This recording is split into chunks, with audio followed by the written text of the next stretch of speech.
সাংবাদিকের শারীরিক নিগ্রহ ও প্রাণনাশের হুমকির অভিযোগে journalist union of India Tripura শাখার ডেপুটেশনের পর পুলিশের তৎপরতায় গ্রেপ্তার ৩ অভিযুক্ত।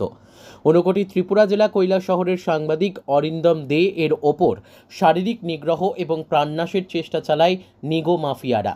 ঘটনা শনিবার রাতে ঊনকোটি ত্রিপুরা জেলা কৈলাসহর পাইতুর বাজার পদ্মের পাড় এলাকায়। সাংবাদিক অরিন্দম দে তার পেশাগত দায়িত্ব পালন করে কৈলাসহর প্রেস ক্লাব থেকে বাড়ি ফেরার থেকে বাড়ির পার্শ্ববর্তী স্থানে বাইক নিয়ে দাঁড়িয়ে থাকা নিগো মাফিয়ার সাথে যুক্ত থাকা কয়েকজন যুবক সাংবাদিক অরিন্দম দেকে গালাগাল শুরু করে।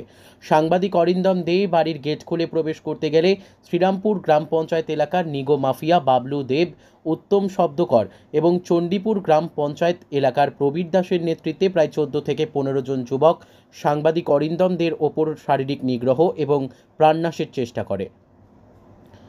এই ঘটনার তীব্র নিন্দা ও প্রতিবাদ জানিয়ে মঙ্গলবার অভিযুক্তদের দ্রুত গ্রেপ্তার করে কঠোর শাস্তির দাবিতে journalist union of India Tripura শাখার এক প্রতিনিধি দল ঊনকোটি ত্রিপুরা জেলা অতিরিক্ত পুলিশ সুপার ভি ডার্লাংয়ের নিকট এক ডেপুটেশন প্রদান করে।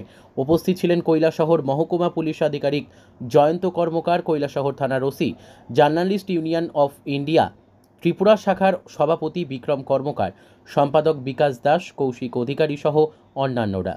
Journalist union of India Tripura শাখার ডেপুটেশনের পর সাংবাদিক অরিন্দম দের ওপর শারীরিক নিগ্রহ ও প্রাণনাশের হুমকির অভিযোগে অভিযুক্ত 3 নিগো মাফিয়াকে রাত 1টার সময় পুলিশ গ্রেপ্তার করে থানায় নিয়ে আসে। বুধবার সকালে তাদেরকে আদালতে সোপর্দ করেছে পুলিশ। ত্রিপুরা থেকে বিক্রম কর্মকারের রিপোর্ট, আমাদের টিভি।